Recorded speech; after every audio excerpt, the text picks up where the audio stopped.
ลากดิเย็นเนี่ย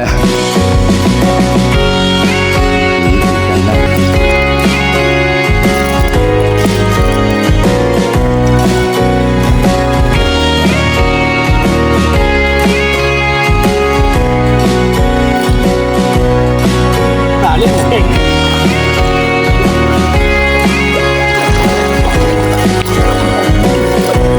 ขนมจะลุ้นนี่นะครับว่ามีปลาติด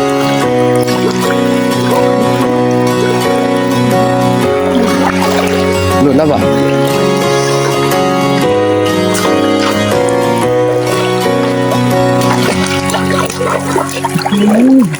ตัวใหญ่นะขนมนะ มาดิปกตินี้ไม่ต้องกลัวรุดนี่หนึ่งตาน้อยอ่ะ นี่ถ้านั่งแต่ใหญ่ถ้าจะติดหลายอยู่กันเนี่ยปลาหงมครับ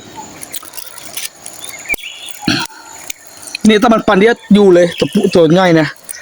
จะเป็นถุงนะมันตีทีบมันดู นี่มันปันนี้ตัวอื่น ติดบ่ได้แล้ว มันติดเลยเนี่ย ตีตัวเดียวอะ